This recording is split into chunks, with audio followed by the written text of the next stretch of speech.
Are we unmuted now, Mylene? I think so. Okay. Just 1 second.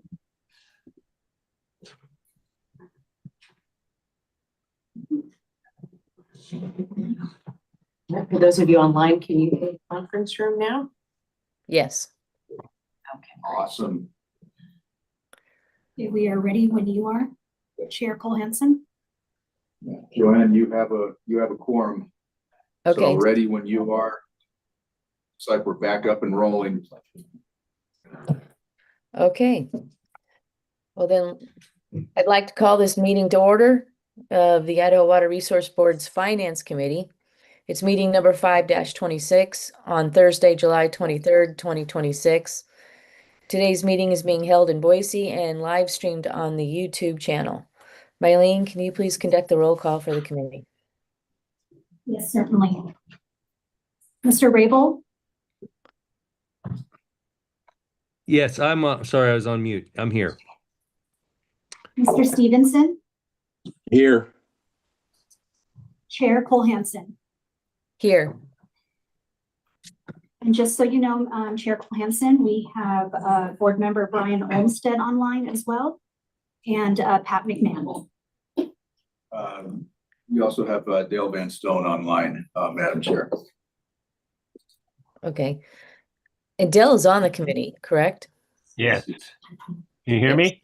Yes. Loud and clear. Okay. All right, then the first item on the agenda is the flood grant awards. Do we have Neely online for that? Yes, we do, Madam Chair. He'll take over at this point. This item. Thank you, Mr. Patton. Good morning, Madam Chair, members of the committee.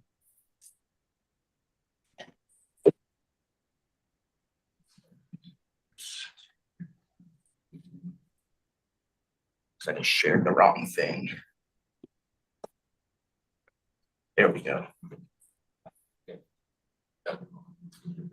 So today I'll be presenting the 2027 flood grant applications. And at the end of this item, you'll be asked to make a recommendation to the full board for a funding recommendation. I have attached a draft resolution to my materials that we can look at if you would like. So you would consider making a recommendation for the board to consider. Staff received a total of 14 applications. One application was determined to not be an eligible entity. The remaining 13 applications were evaluated and scored according to the criteria adopted by the board this spring. The total amount requested by the applications is $1,142,843. And I would just highlight that in the 2027 Water Management Account spending plan, the board has made available for grant awards $2,216,172. And the reason for that amount was several of the previous awards had come in under budget. So that is amount that's accrued over the life of the program. So I will jump to the scoring first. Hopefully that is, you can see that. Maybe I'll zoom in a little. Yeah. Perfect. So you can see the entity in orange, the application, that was the not eligible entity. It was a LLC. So we did not score that, but the other 13 were scored. You can see the breakdown by district, both in the column and then the percentages down below. We have the score there in the scoring column, and then you can see the total requested funds and then the total project costs. In terms of district breakdown, it looks like District 1 has the most amount of requests this year. District 2 and District 4 with District 3 at the lowest amount, but it's a good breakdown there. And that doesn't violate your criteria of the 50% threshold in any one district. So I think you're good for that. I have attached in the materials a brief summary of all the applications. So hopefully you've had a chance to review some of that. I'd be happy to discuss some of the projects myself. and Mike Morrison are here, and he was on the scoring team, so we could both answer any questions you have. With that, I would stand for any questions. Are there any And I do have a questions? I'm sorry, are there any questions from the committee members?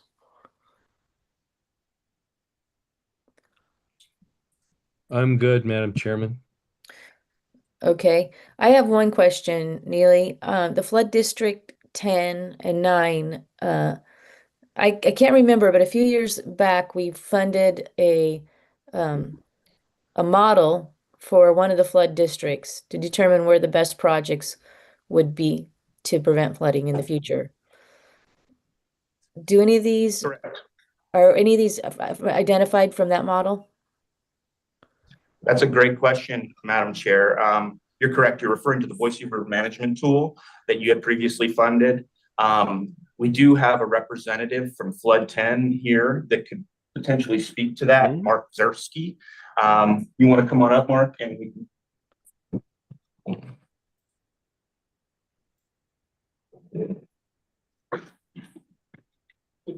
Thanks.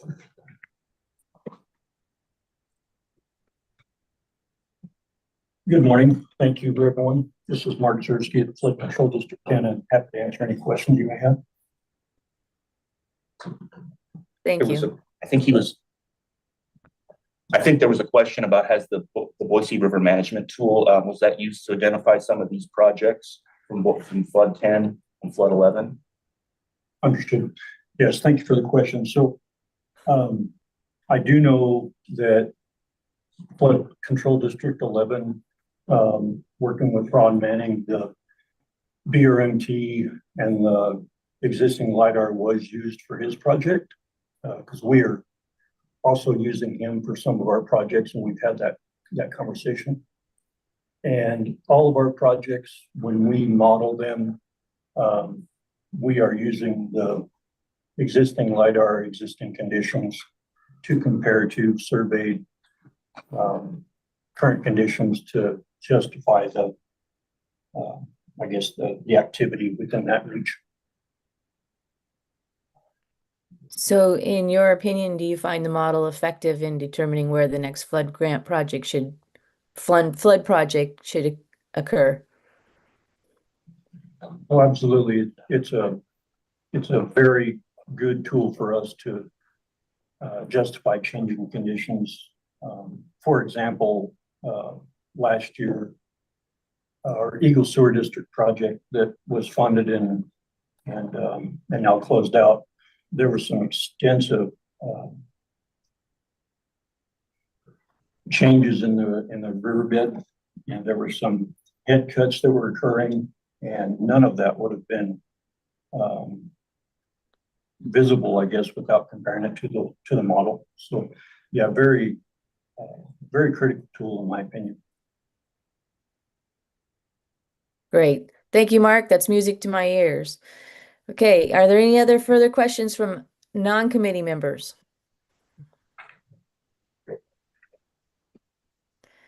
Hearing none, I'd entertain a motion to for this resolution to be forwarded to the, or do you want to look at the resolution? Let's look at the resolution, Neely, first.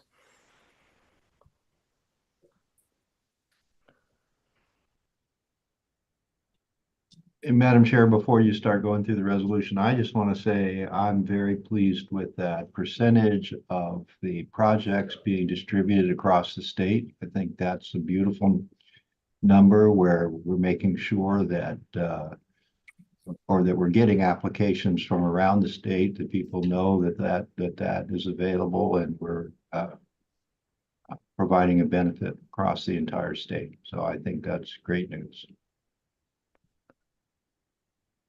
Yes, thank you, Mr. Barker. And I'd also like to chime in that I see that several of our soil and water conservation districts are partner in the flood grant projects as well. I think that's a positive sign as well. Okay, so let's move on to the resolution.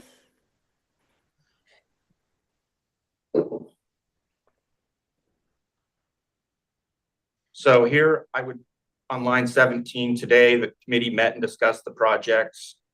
And we'll make a recommendation. So whatever recommendation you make today, I will prepare as attachment A attached to this resolution. And now therefore be it resolved, the board approves the award of flood management grants as specified in attachment A. I would note here, we do need to change this date from 2025 to 2026. We will do that for the meeting Thank you. on line 7. I see that. Yeah. Okay, I would entertain a motion for a recommendation to the full board. Madam Chair, this is Dale. I'll go ahead and move that we approve this resolution and to the full board for approval. Is there, This Dean, I'll second it. thank you. It's been moved and seconded. Now, Dean, are you on the finance committee? I think so. Yeah, you are. Okay, sorry. They called my name at the roll call, so I assume. Yeah, they did. Okay, sorry, my bad. Just wanted to make sure we're good there. Okay, all in favor, say aye. Oh, no, this is a Aye. roll call vote. Well, Madam Chairman, You can do a voice vote. You can do a voice vote for this, Madam Chair. we're just making a recommendation. We're not taking an action. Okay, so we can do a voice vote. Yeah. Okay, all in Correct. favor, say aye. Aye. Aye. Any opposed? Motion carries. On to the next item. Mike Morrison will talk about the next item. Water Resource Board Facility Maintenance Fund.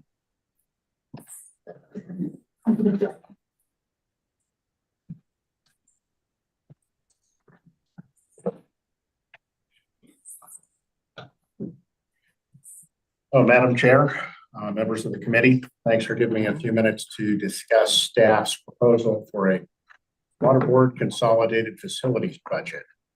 The next slide, please.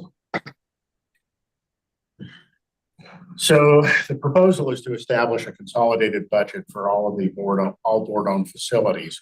Currently, the board owns and operates two major facilities on behalf of the state of Idaho.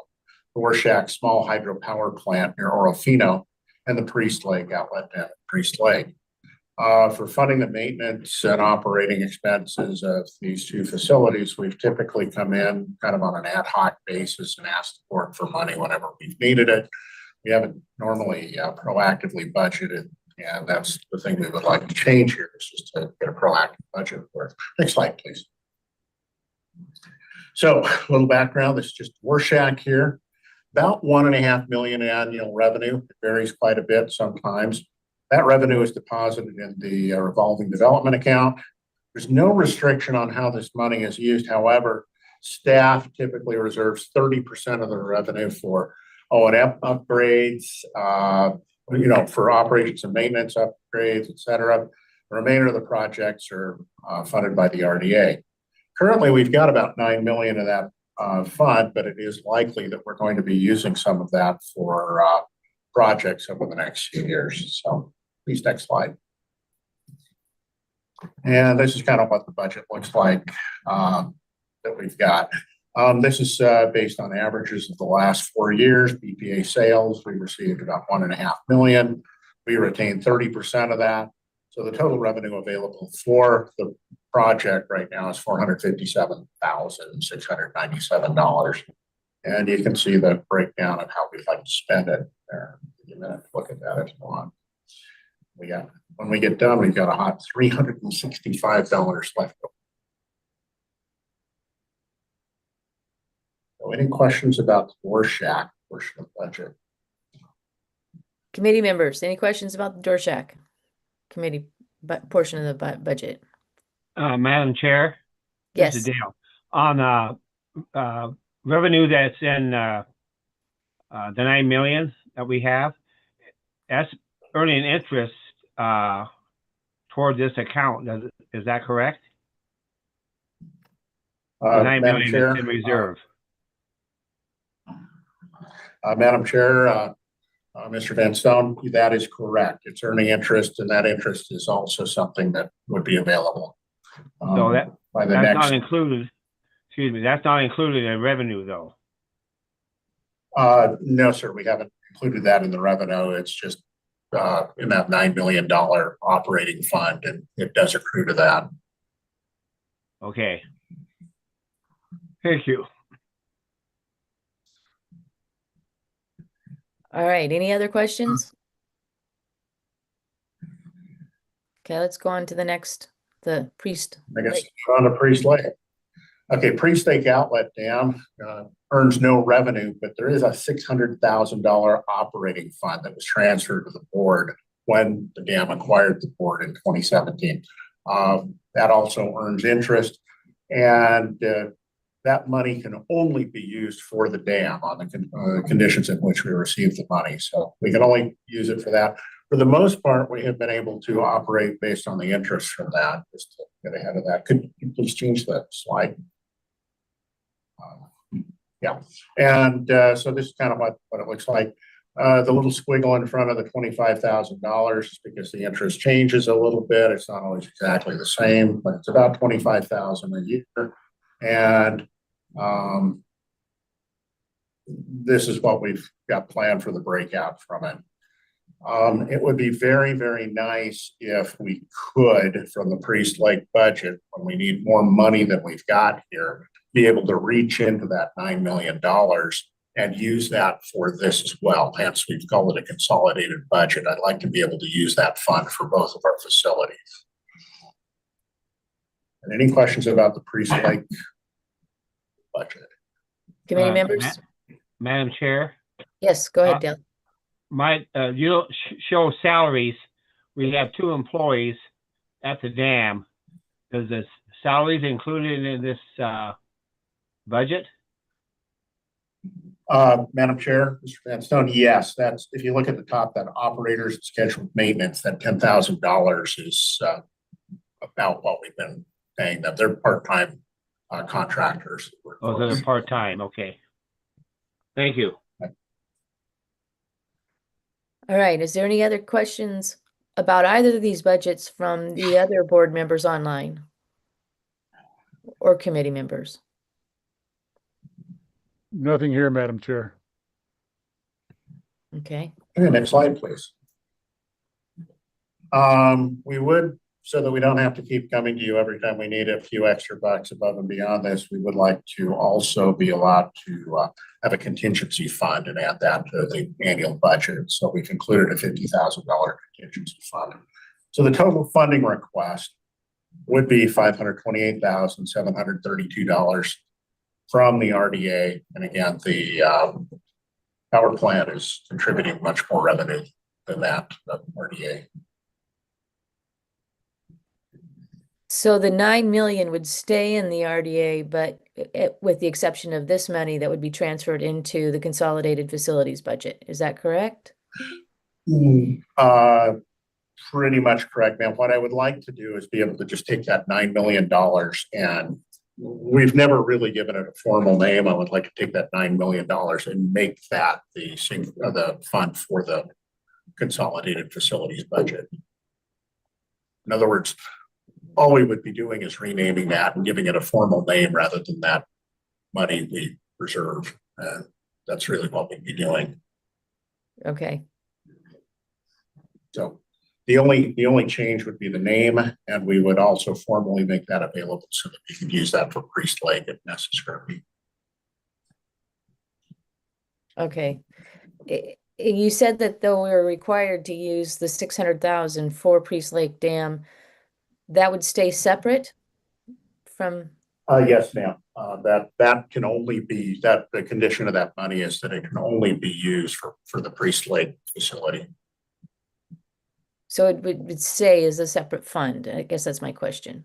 Is that a separate fund or Yes, would ma'am. it be? Okay, And we would use from that first for Priest Lake. We don't currently anticipate any need to draw out of the other fund. But if we wind up with some kind of an emergency, we might have to dig into something else for some money. And I'd like to be able to use that contingency fund for that also, if we have an emergency. So that contingency fund would come out of the operating revenue from Warshak. Okay. All right. So here's our proposal, and if you don't have any problems with it, or if we modify it, proposal that I would put together a resolution for to present at the August board meeting. First of all, each year we would present the budget for the board-owned facilities. That budget would include 50,000 contingency fund for unanticipated expenses for either facility. If we go beyond that $50,000, staff will still continue to come to the board and ask for additional money. The $600,000 outlet dam fund and its interest revenue would be exclusively used by the Priest Lake Outlet Dam. And next slide, please. And the money would be available.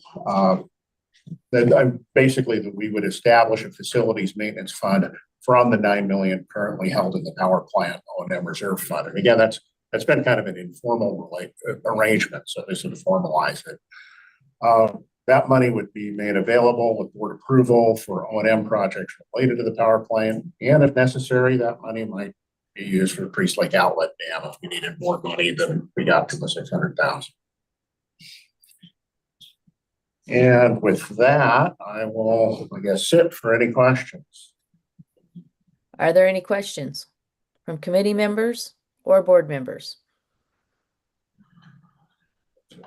Madam Chairman, this is Jeff. I think this is a good idea.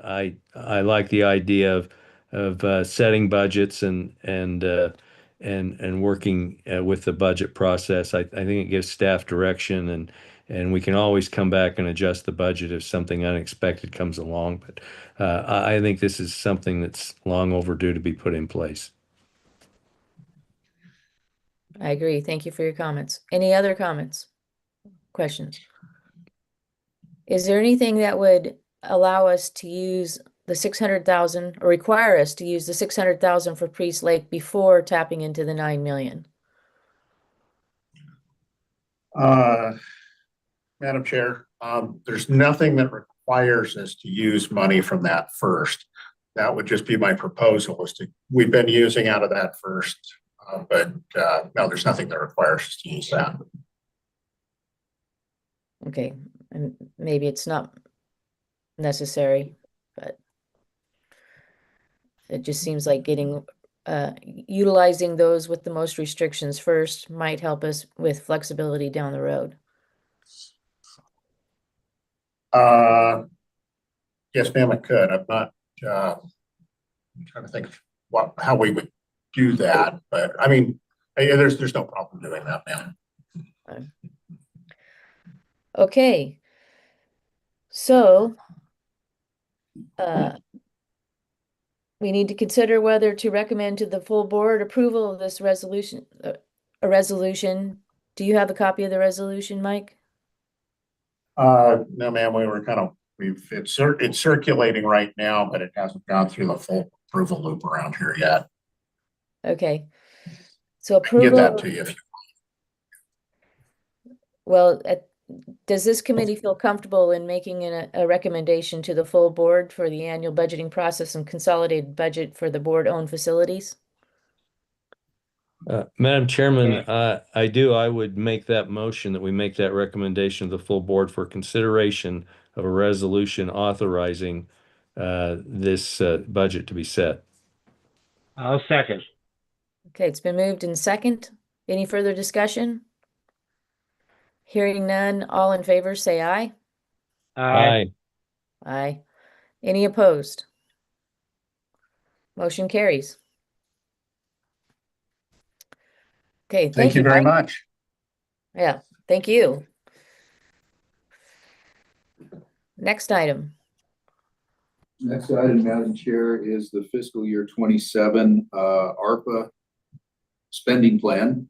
And Wesley will review that item and how we are fine tuning the ARPA funds to make sure that they all go out the door before the required due date. So, Madam Chairman, members of the board, just to provide people a little background, back in 22, the legislature appropriated $250 million from the American Rescue Plan Act.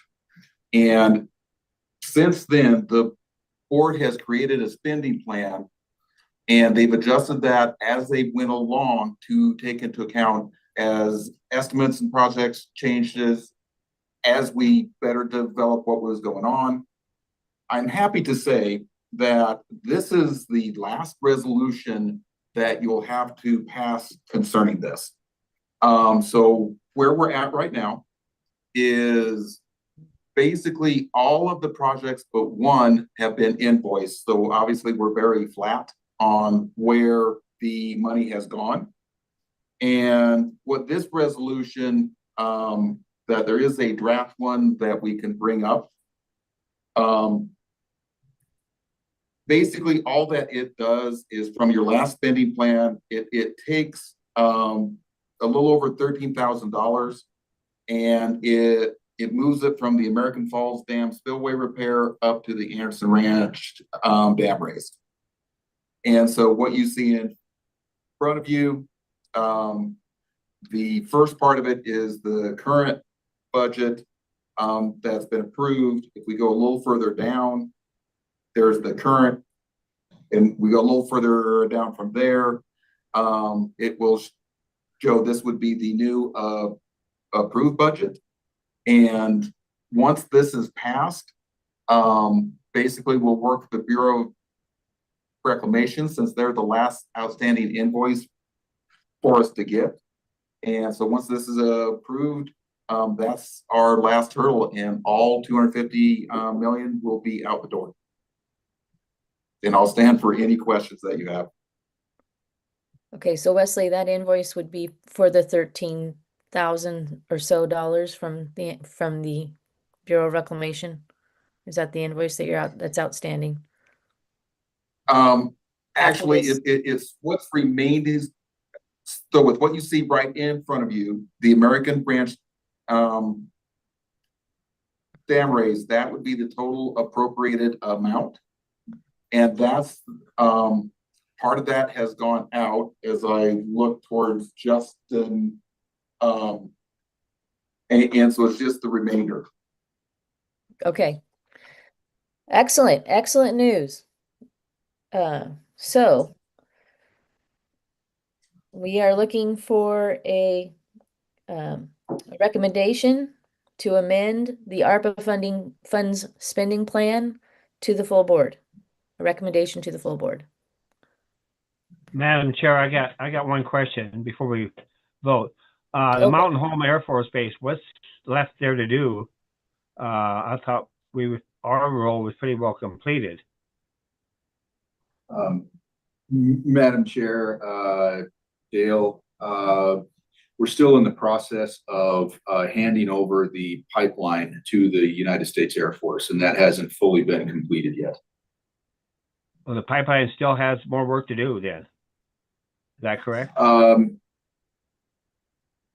We are finalizing the agreement to transfer, doing the final surveys, things such as that. And so we're in the process of that transfer. Okay. Okay. But as of today, we still own it. Madam Chairman, just to clarify, the construction's all completed, Dale. It's just that we're going through this process, working through the Air Force to complete their authorization to accept the facilities from us. And part of that is the logistics of that Brian just outlined. Well, a lot of legal work. There's legal work left to be done, I imagine. Yeah. Okay. Thank you. The important part with ARPA is that all this money needs to be spent from the state's perspective by the end of this year. Is that correct?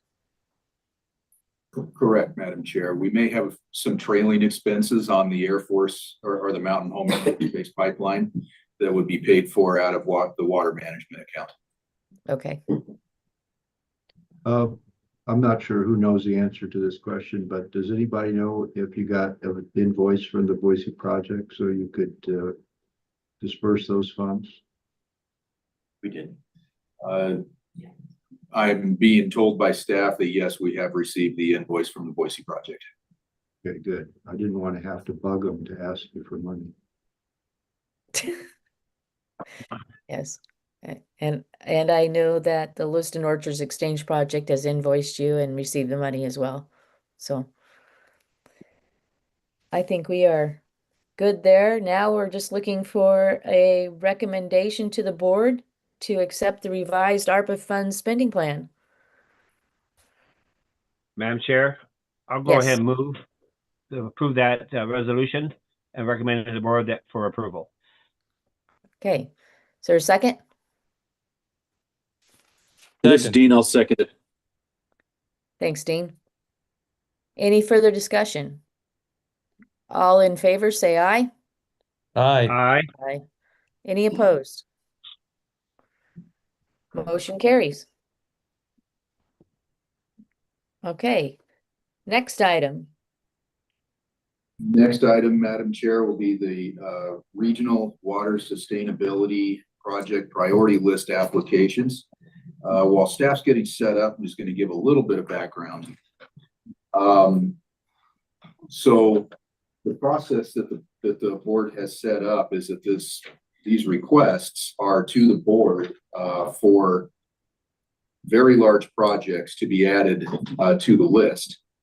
It is the board's intent that this list contains large strategic projects that would provide multiple significant benefits on a basin-wide, regional, or statewide basis.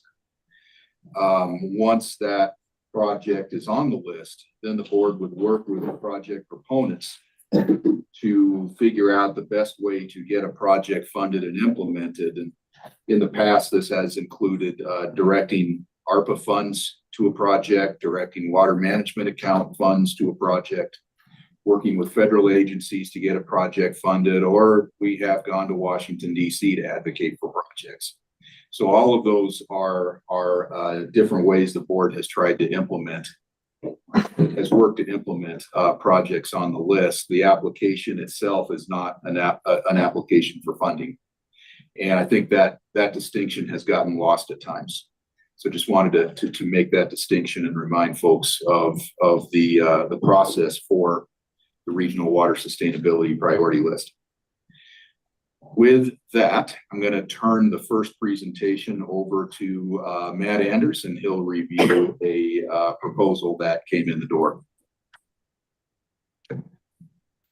Madam Chair, this is Matt Anders. I'm going to go over the application that the board received for the Niagara Springs project from Idaho Power.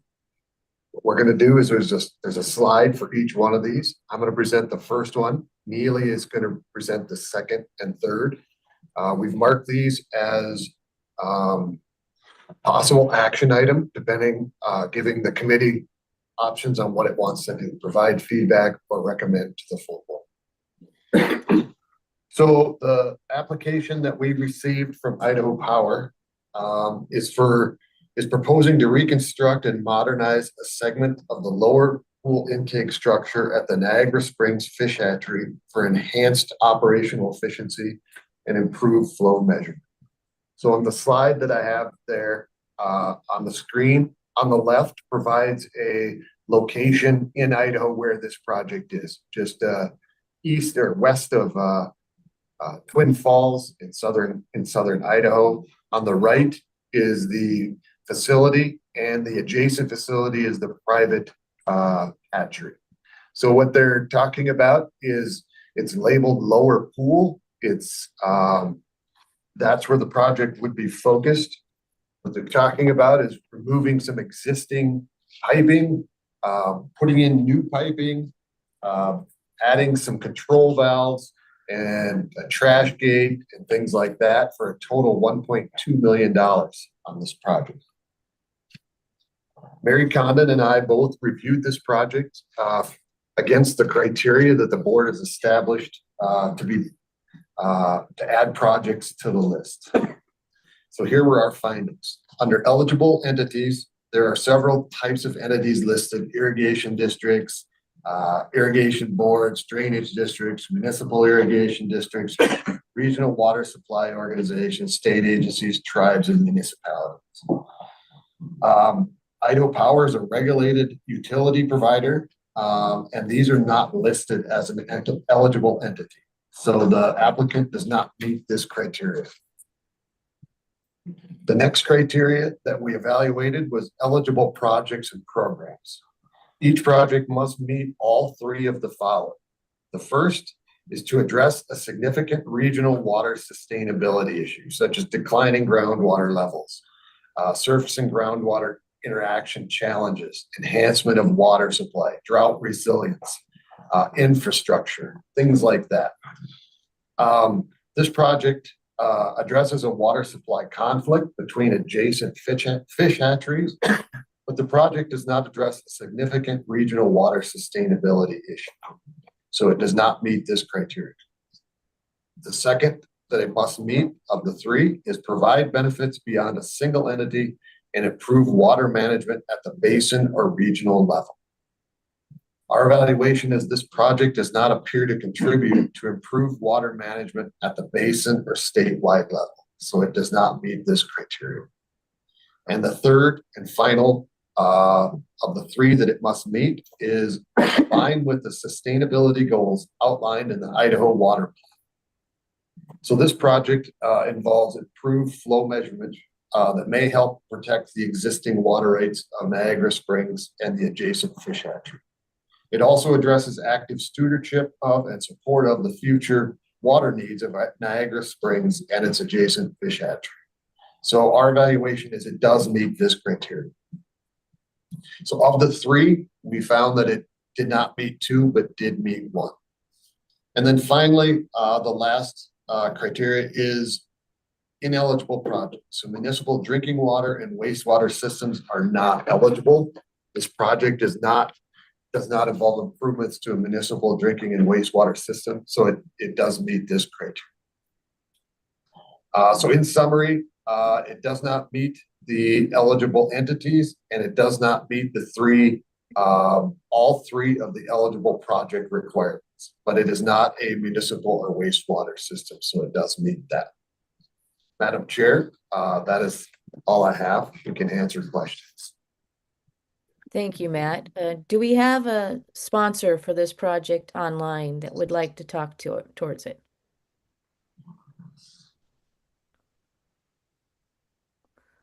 I'm not hearing anyone.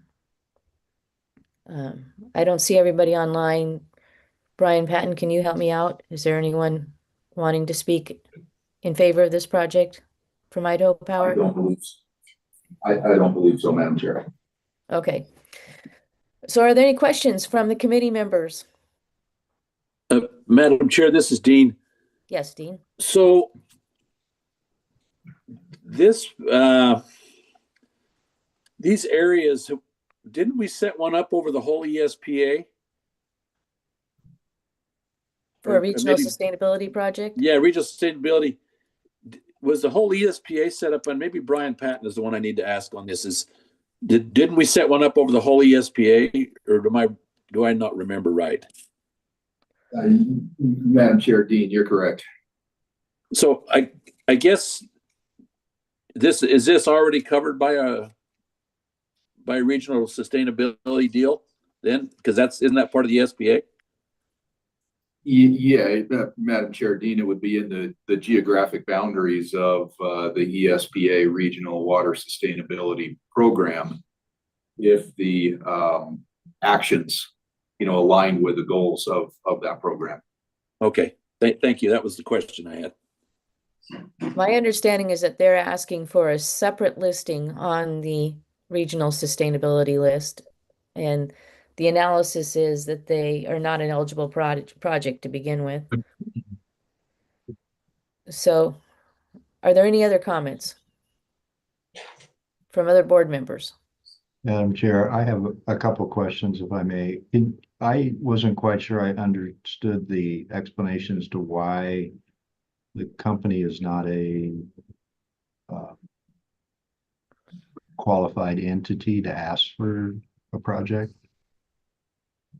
Is it because they're not an irrigation delivery entity, or what are the criteria? Could you repeat, fill me in on that, Matt, please? Yes, Matt, do you want to Mr. answer? Barker? Yeah. Yeah, Madam Chair. Yes, so in the criteria that the board approved, it lists out the entities that are eligible. And what these are is, like, I gave you an example of of the types of entities that are listed there. And a regulated power utility is not one of them that is on that list. Yeah, but I mean, they're also, this is a fish hatchery and a water user. They're not asking for it for their power supply. They're asking for it for a fish hatchery, which would be like if Clear Springs asked, could Clear Springs be a eligible facility, for example, eligible applicant? Because it's not, they're using water just like any other water user for a water use that's typical throughout southern Idaho.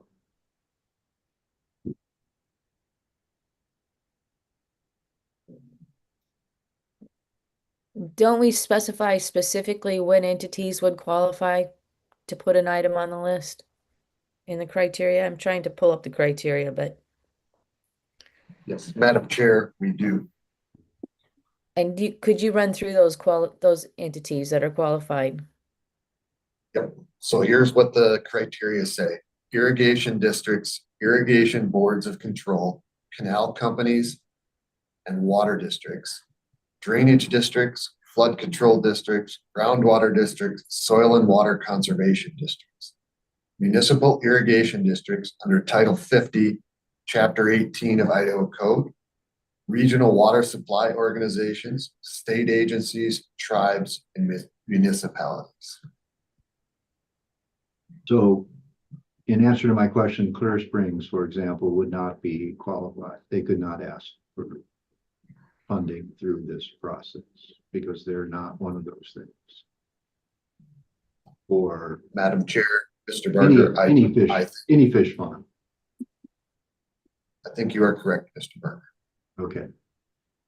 Okay, I was just trying to understand how we drew that distinction. And then the second question I had is that qualification number 2 has to do with regional water supply. And it seems like if we're trying to help parties to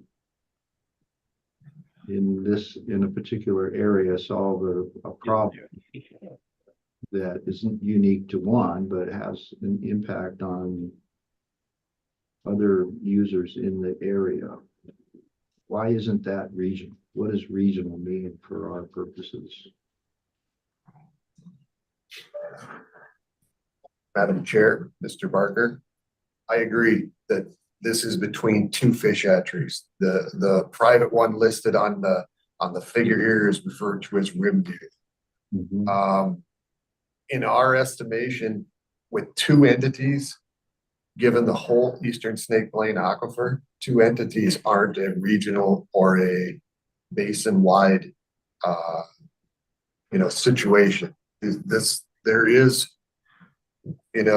water supply issues between these 2 hatcheries, but it's just contained here. There's no downstream users. There's no impact on upstream users because it's coming out of the spring. Right. Yeah, I just wanted to get a sense of what we meant, what our criteria mean by regional impacts.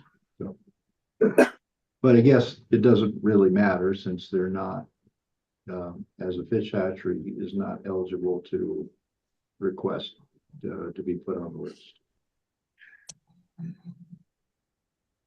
Yes. And we did have a public meeting where we discussed the criteria and approved the criteria as amended on the regional sustainability list. We did. So, with that, are there any other questions regarding this project? Madam Chairman, this is Brian. And I might be confusing my hatcheries over there, but one of these hatcheries has a pipeline across there, either Crystal Springs a mile upstream from Niagara, or Niagara has a pipeline across to the state Steelhead hatchery. And regardless of that, if it had been Fish and Game or the state that applied for this for better measurement for these fish hatcheries, I assume those are mitigation fish for Hell's Canyon and other impacts from Idaho Power. If it had been Fish and Game or the state that had applied for this, particularly the measurement part of this grant, I've been to this spring numerous times, and it's a pretty amazing. I think around 300 CFS or so, but I think accurate measurement there is very important. But that's just a question. If this project was as it is, I don't see how it could be approved. But if it was rearranged to deal, the private hatchery is one thing. The Idaho Power hatchery, I assume, is for mitigation fish. But so that's just my question. If this project was reshaped to make it a regional issue, I guess, or a statewide issue. Thank you. Madam Chair, I'll field that question. And there's a couple of different parts to it. So if it had been, Mr. Olmstead asked if it had been Fish and Game that applied. Yes, a state agency is an eligible applicant. And if they had made the case that it's a broad regional issue, then perhaps that changes the picture of how staff evaluates the proposal.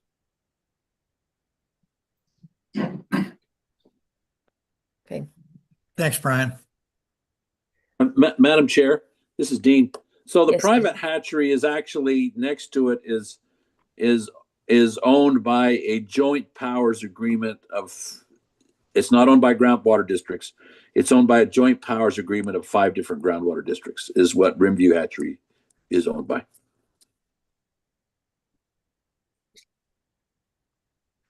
I'm not sure I'm following you, Dean. What are you? So they talk about the private hatchery there. That's actually owned. That's a hatchery that's owned by 5 different groundwater districts through a joint powers agreement. So technically it's owned by the joint powers agreement on the private hatchery. So that would mean that the private hatchery could have applied and would have been an eligible entity? No, I don't think they would have because it's owned by the joint powers of the 5 districts, not the districts themselves. Well, joint powers is simply a common ownership of. Yeah. Well, anyway, it doesn't matter since that's not who made the application. Okay. Madam Chair, to follow on Mr. Stevenson's comment, I would view that hatchery is owned by the groundwater districts or by a group of groundwater districts in this case, probably would be eligible applicants, based on the criteria you've set up. Okay. Okay, so I think that there's some adequate information out there if the proposal appears before us again in some other fashion.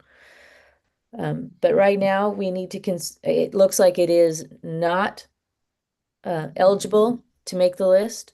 And I think this committee's we need to make a recommendation to the full board as such. So I would entertain a motion.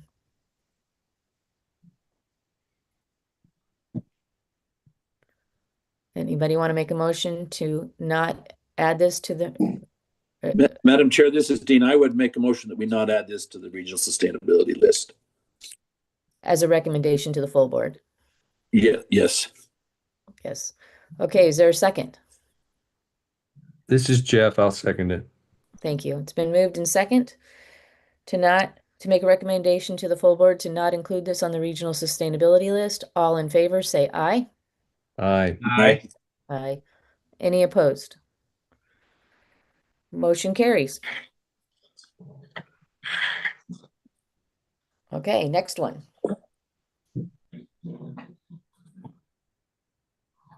He was getting set up, Madam Chair.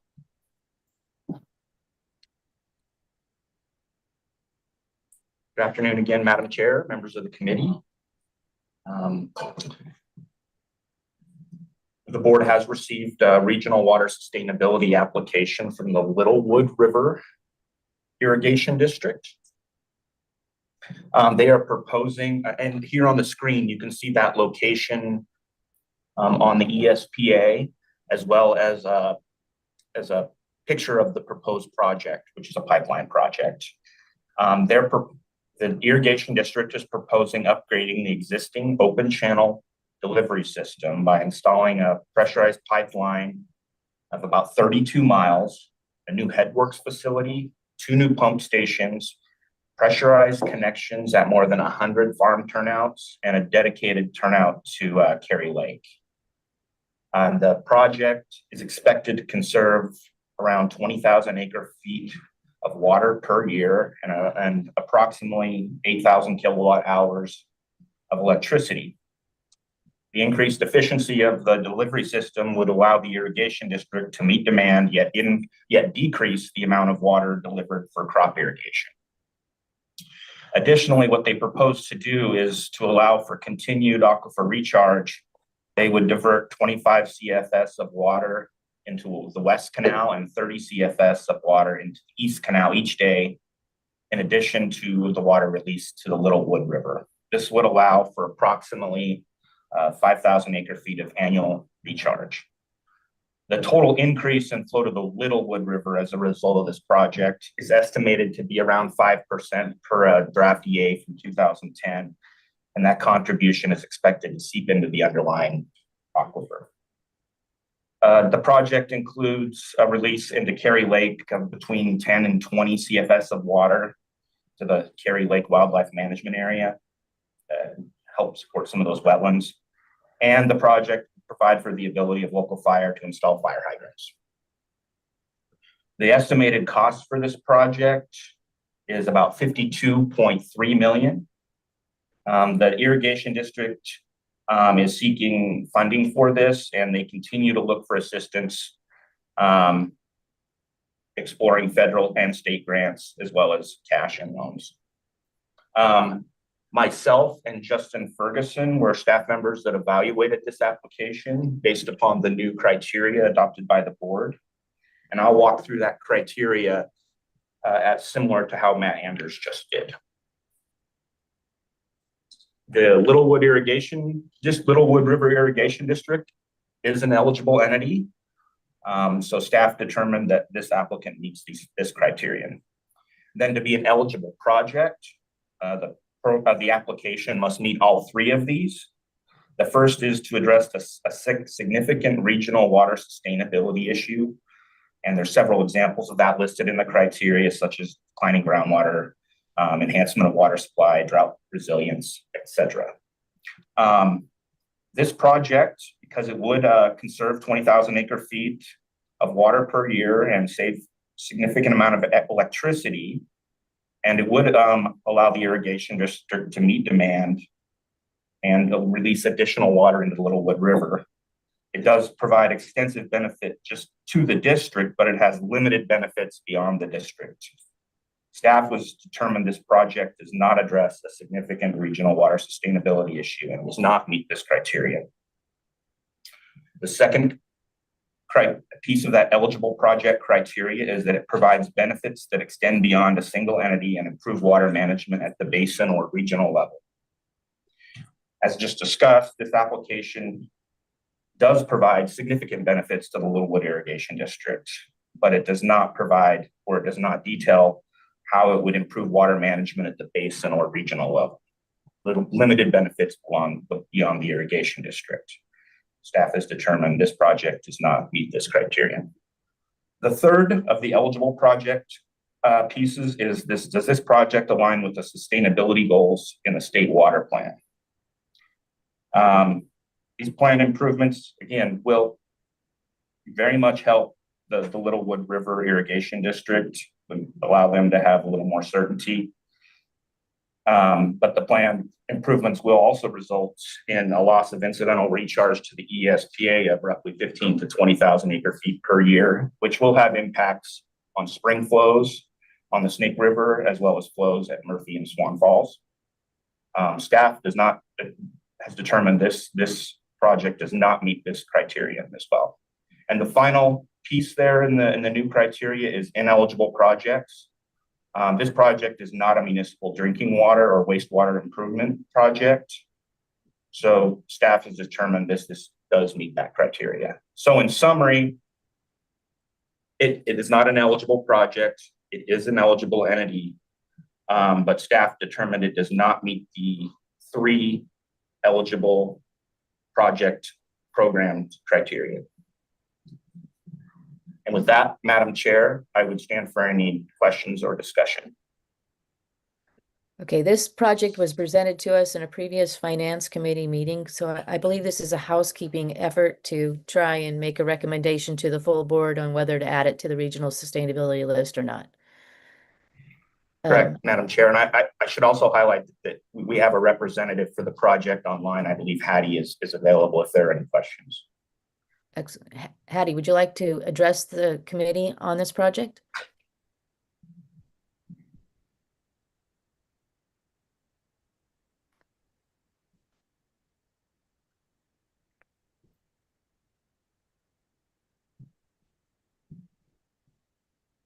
Is she wanting to speak on behalf of this project? She's staying on mute, Madam Chair. Okay. All right, so the project is not a significant regional sustainability project, which was a requirement for making the list. So I think what we need at this time is a recommendation to the full board on whether or not to add it to the regional sustainability list. Madam Chair, this is Al Barker. Can I ask a question? Absolutely. So I thought I saw somewhere in Neely's presentation that that this project would provide additional flows to the Littlewood River. And I wasn't clear if that meant downstream of the project to the other users on the Littlewood, or if it was simply in the Littlewood for the users of the Littlewood Irrigation District. And if it's the former, it might have a regional benefit. If it's the latter, it seems like it would be just for the benefit of the Littlewood Irrigation District. Madam Chair, Board Member Barker, this would be additional water into the Littlewood River that would not go very far at all. It would seep, run into the channel and dissipate into the aquifer fairly quickly. I don't think it's going to make it to additional users. It's not, the 2010 EAs indicated it wouldn't be enough to support fisheries or habitat. It would just sink into the alluvium. It wouldn't go past Cary then. Correct. Okay. Okay, are there any other questions from committee members or other board members?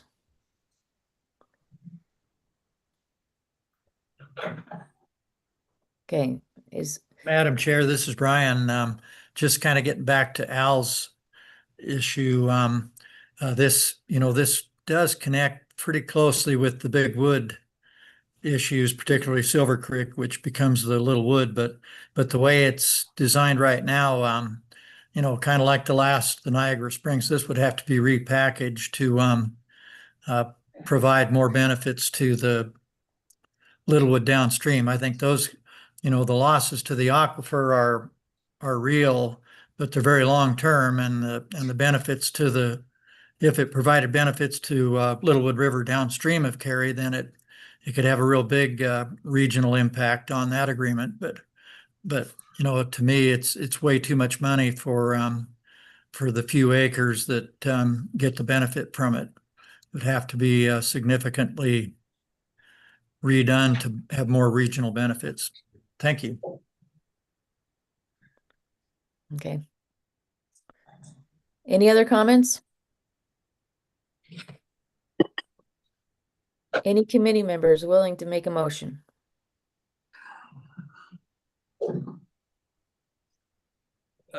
Madam Chairman, at this time, I don't think we should make a recommendation to add this to the list of regional sustainability projects. And I don't know if we need a motion to not add it, or if we just don't, if we don't make a recommendation, the board will not consider it. Maybe staff could advise us on that. Yes. Yeah, you could go either way, Madam Chair, although you did make a recommendation not to add the prior project. Yes. I think a recommendation to the full board would be consistent with what we just did, to not add it. Okay, Madam Chairman, I'll earn my keep today. I will make the motion that we recommend to the board not to add this project to the regional sustainability list. Is there a second? Second. Okay. Any further discussion? Hearing none, all in favor say aye. Aye. Aye. Any opposed? Motion carries. And this way we have a record that we addressed the project in the committee by having a motion. So I think it's a good idea to do the motion. Okay, next item. Madam Chair, the next project I'll be presenting is the Bigwood Canal Company project. They submitted a regional water sustainability application recently. Myself and Justin Ferguson have reviewed that. I'll start off with a summary of the project, lay out the costs, and then I'll jump into the evaluation. So the Bigwood Canal Company is proposing a series of lateral improvements. The project is called the North Shoshone Pipe Dream, and it's located on the North Shoshone Tract. The improvements will allow the company to better utilize its almost 200,000 acre feet of water storage capacity by increasing water availability later in the season.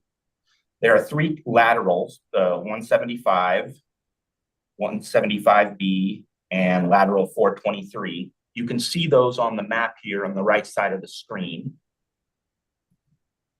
That branch off of the North Shoshone Canal and travel through the project area. The company uses these unlined canal laterals to deliver about water to about 4,600 acres of productive ag land in the project area. These laterals experience significant losses each year, with current estimates that approximately 47% of water diverted is lost to seepage and evaporation, while an additional 10% is lost to over deliveries and spills, according to the company. So the Bigwood Canal Company is proposing to replace those unlined laterals with a pressurized pipeline and to install flow meters. And when they switch to the pressurized pipeline at nearly 50 delivery locations, the project is expected to save approximately 10,000 acre feet of water per year that is currently lost to seepage and evaporation and over deliveries. And roughly save about 3,000 kilowatt hours, eliminating the need to use pumps to pressurize water for on-farm sprinkler systems.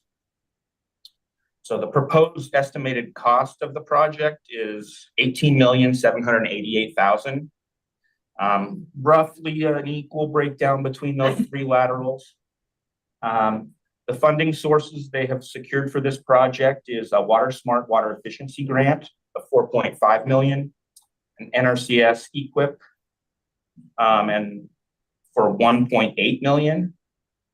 They have $1 million contribution from the CEF fund, the Conservation Infrastructure and Efficiency Fund. They indicate stockholders would be providing $2.3 million, and the Bigwood Canal Company $5.9 million. And it looks like in their application, they've built in a request for 3.5 million from the board as well. So now I will jump into that evaluation. And this is based off that new criteria. The first piece of that is the project proposed by an eligible entity? The Bigwood Canal Company is a canal company, and that is an eligible entity. So the applicant meets this criterion. Okay, to be an eligible project, you have to meet all three of the following pieces. The first is, does it address a significant regional water sustainability issue? Staff has reviewed this, and it'll allow the Bigwood Canal Company to have significant benefits, particularly later in the season. It'll help them save approximately 10,000 acre feet of water and almost 3,000 kilowatt hours of electricity. The canal company did indicate that recharge to the ESPA may be enhanced due to increased reservoir carryover and higher incidence of surplus spring releases down the channel. But they didn't provide a lot of data to support that. And there will be significant loss of incidental recharge to the ESPA. The project does, as I just spoke to, have support, financial support from the SEEF fund, which is a product of the Bigwood River Groundwater Management Area Management Plan. The SEEF is a fund that was created, and it's part of the baseline actions in the management plan. One of those actions says groundwater users will accomplish every year, regardless of water supply, would be to make contributions to this fund, be primarily used for infrastructure improvements and other permanent measures that improve the efficiency of delivery of senior water rights, protect groundwater levels or increase surface water flows, and for purchasing storage. So the Bigwood Groundwater Management Area created, and Management Advisory Committee created a SEEF committee to administer those funds. Funds are contributed to the SEEF by cities, Sun Valley Water and Sewer District, Sun Valley Club, Water District 37B, Groundwater Management, and then the non-irrigation groundwater users. I'd also highlight that the board has agreed to provide up to $200,000 per year to the SEEF fund on a one-to-one match, and that agreement comes up for review every 3 years. Because this project has been identified by the SEEF committee as a project that is consistent with the management plan in the Bigwood River, and because it would be a permanent infrastructure that improves the efficiency of the delivery of senior water rights in the basin, staff has determined this project does address a significant regional water sustainability issue, and this project does meet this criterion. The next one it has to meet is provide benefits beyond a single entity. I think, as I just discussed, if you view this through helping to support the management plan in the Bigwood River Basin, this does provide benefits beyond the Bigwood Canal Company. And so staff has determined this project does meet this criterion. Then the third piece that it must meet to be an eligible project is aligned with the sustainability goals outlined in the state water plan, including stewardship, protection of existing water rights, and support of future needs. This is going to help the Bigwood Canal Company provide significant benefits to them and support their future needs, protect their rights. This project will have some significant incidental recharge impacts to the ESPA and will reduce water supplies for those that depend on groundwater and return flows from the ESPA.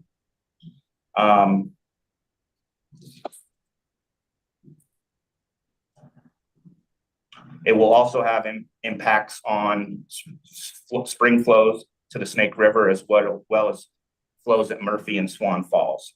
And so staff here found this difficult because it does help, I think, from our determination, help support the implementation of the Bigwood River Groundwater Management Area, but there may be impacts to the ESPA Groundwater Management Area. Staff concludes this project does meet this criterion, but we realize this is a double-edged sword because there's 2 groundwater management areas involved. And lastly, This project is not an ineligible project. It does not involve municipal drinking water or wastewater systems. So project meets that criteria. So in summary, staff has determined that it's an eligible entity. It meets all of the criteria to be an eligible project, and that it's not an ineligible project. So with that, I would stand for any questions. And I would also highlight that we have a representative for this project here in the room, Bruce Sandoval, the engineer that prepared the application, could speak to any questions. I'm sorry, Neely, I didn't catch the name of the representative in the room. Can you repeat that? His name is Bruce Sandoval. Oh, Bruce, yeah. Used to work for NRCS?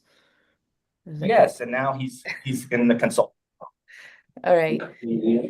Carl is also online, and I would defer to him. And Bruce just informed me that Carl Pendleton, he believes, is online, and he would defer to him and speak if there are any direct questions for Bruce. But Carl Pendleton is a representative of the Big Wood Canal Company and maybe the best one to speak first. Okay, so before we have Carl speak, I think it's important to note that this project does meet all of our criteria. I think what this committee needs to consider is whether the benefits to the Big Wood groundwater management area outweigh the detriments to the ESPA, and we may need more information in order to make that determination. So with that, Carl, can you help us address those questions? Yes, Madam Chairman. I'm incognito today. I hopped on the computer and I see my wife's name is up there rather than mine. I would also indicate to you in your gallery is our assistant manager and construction manager, Ryan Gailey. But we would stand for any questions. We feel like this is a very viable project. We've spent nearly a decade developing the project and pursuing federal funds, and we have significant funds in hand from various sources. And I believe we have very good participation from our stockholders. So we will stand for any questions that any of the board members have. Committee members, does anyone have a question for Carl? Carl, this is Dale here. Is all your funding is pretty much secured right now that you need? This project is 18 million. I understand. We have the two federal funding commitments from Bureau of Reclamation and also NRCS. So those are secure at this point. And of course, the SEEF committee, about 50% of the roughly $1 million we're seeking from the SEEF committee has been allocated for this project. And that is a timing issue with both the committee and their available funds, but also with the roughly 3-year implementation and of our construction plan. Each one of these pipelines basically can be 3 different projects to be carried over 3 different years. And so, yes, I would say that as we move along, we have our funding pretty much in order and can spread that over an acceptable time period. Okay, thank you, Carl. Any other questions from committee members? Madam Chair, this is Dean. Yes. Do we have any, I guess this is for Carl or some of the, I'm not sure who the question's for, I guess. Do we have any modeling of where the impacts of, as far as ESPA impacts, I mean, other than the number we have of, reduced recharge, do we have any other information on where those impacts to the aquifer would accrue or anything beyond that?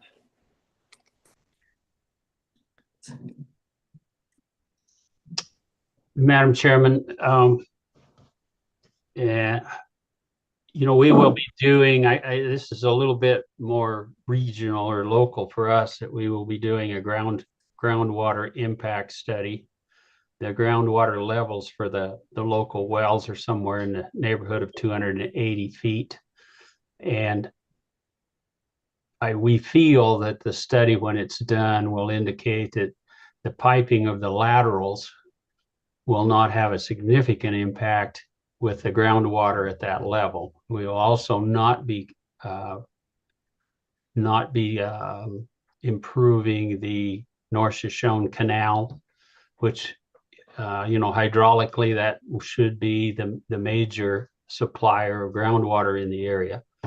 Now, then, to move more regionally and into impacts to the ESPA, no, I don't think there really is any studies that I'm aware of as to what impacts there would be. I would, though, point out that any time that Magic Reservoir fills and runs over, it goes down the Bigwood Channel. And some of you may remember a few years ago, I tried to get Water Resource Board to recognize that was a significant recharge site, and possibly you should pay us for the natural recharge down that channel.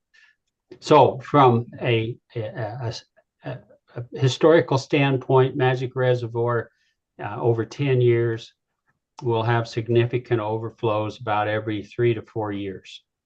And so from that standpoint, anytime that we can fill that reservoir and have overflow, we're going to have some significant recharge to the regional aquifer in the SPA.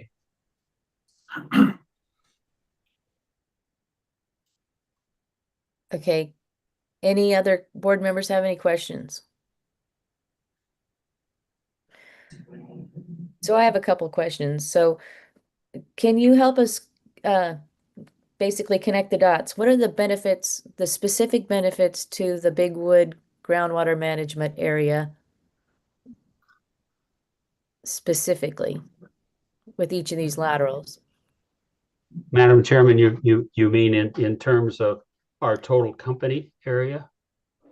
The acre feet that might serve other people or CFS? Yes, I mean, there must be some reason that the management area is investing seed money for this project. What are those reasons? I understand, Madam Chairman. Thank you. It's really Magic Reservoir really has been determined to be the battery, if you will, of the water supply from the Bigwood Basin and the entire Bigwood Basin that's serviced out of the upper basin.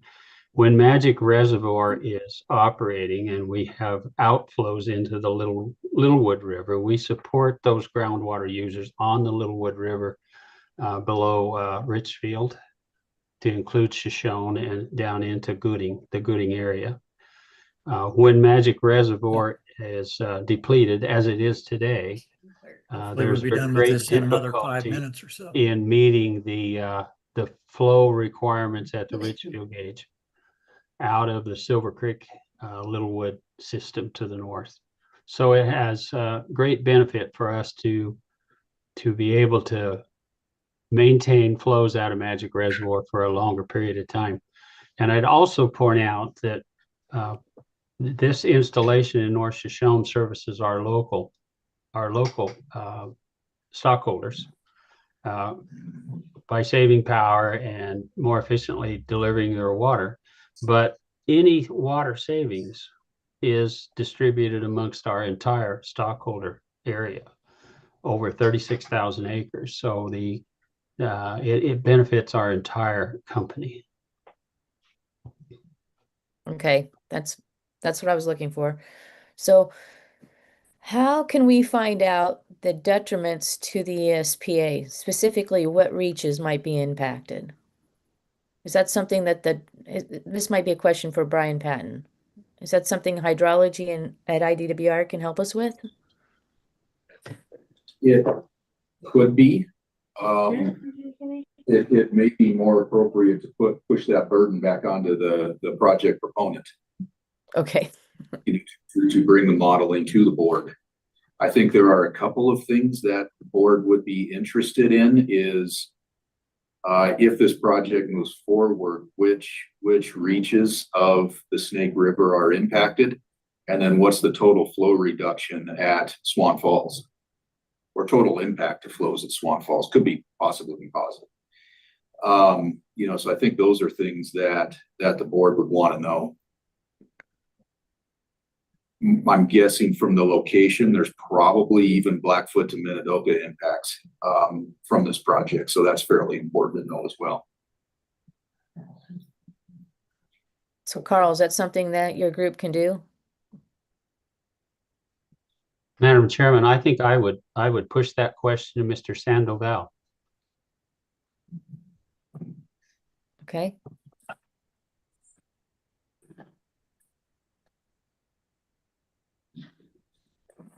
Madam Chair, board members, Carl, and staff. The bottom line answer is yes, that can be done. Let me expand a little bit on Carl's excellent explanation of what's, you know, what goes on up there hydraulically, geohydraulically. But one of the things that we're contemplating right now as having to do, and Carl alluded to this, is well, right now we're just contemplating some more localized aquifer impact information and study as part of the process to secure the funding with the U.S. Bureau of Reclamation as part of the environmental compliance piece of that. That can absolutely be expanded, that effort, to become more regional and answer the questions, the direct questions you've got about impacts to the Snake River, flows of Swan Falls, whatever you need to know. That would be preferable in my opinion, because we need to weigh the benefits of the Big Wood groundwater management area versus the impact to the ESPA, since we want to have Go on through, Gal. Hey, Brian Olmstead, can you mute your mic, or did you want to ask a question? Sorry, Madam Chairman. I wasn't trying to ask a question there. I would like to make a comment in a minute, but I didn't mean to interrupt. Okay, that's fine. That's fine. No, that's the only thing that I'd have to say is that before we address this completely, we need to make sure that we're not shooting ourselves in the foot by putting it on the list only at the detriment of the ESPA, which we're also required to maintain as a net positive. So, Brian Olmstead. Yeah, I'm sorry, I can't control my microphone better, but yeah, this project has so much benefit to the Big Wood management area, but then again, we get this catch-22 where we get applications for pipelines all over, and the incidental recharge just has to be addressed too. And so I think that's the assignment for Carl and group, is to show us that somehow the impacts to the ESPA are mitigated, because otherwise I can't vote against a project in Blackfoot, but for one in Shoshone when they're all having an impact on the aquifer. But there's no doubt that there's big benefits to both surface and groundwater users in the Shoshone area and up in the Bellevue Triangle and clear up into the Galena groundwater district. So thank you. Yes, and I know we have board member Pat online. Do you want to make any comments or have any questions regarding this project? Yes, Madam Chairman, thank you for the opportunity.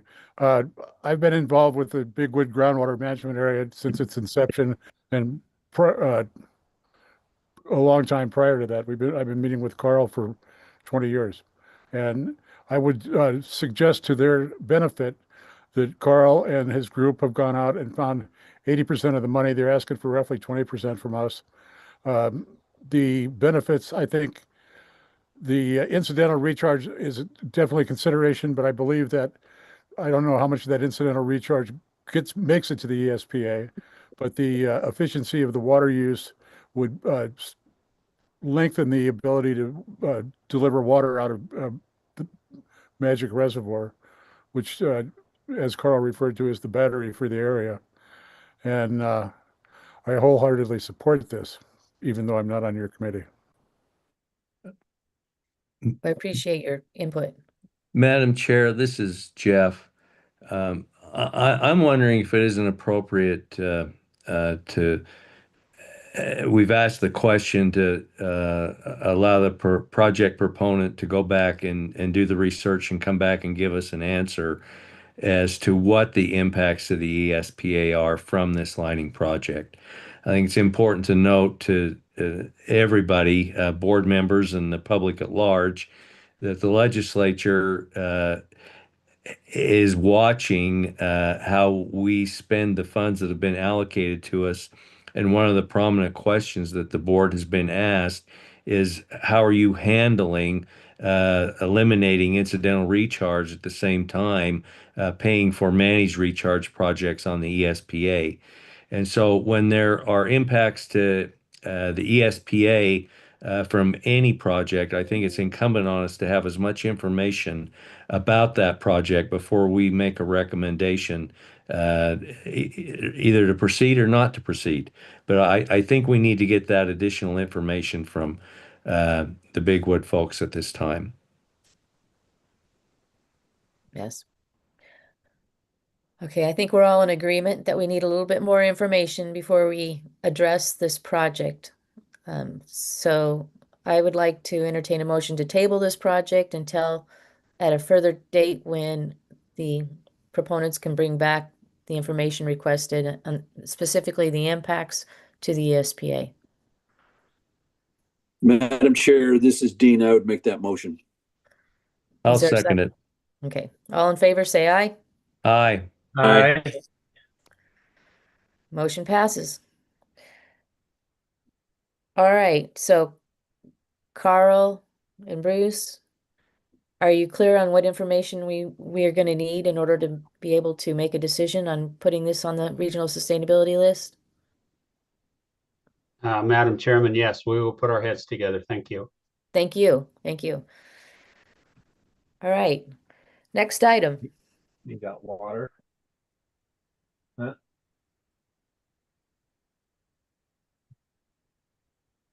I think that's it. Are there any other items? I'm good, Madam Chairman, if that completes our agenda. It does, so I'd entertain a motion to adjourn. I think we may have lost the building. I so move that we adjourn. I'll second it, and we'll send a text to headquarters that we're done. Okay, all right, thank you. All All in right. favor, say aye. Thank you. Aye.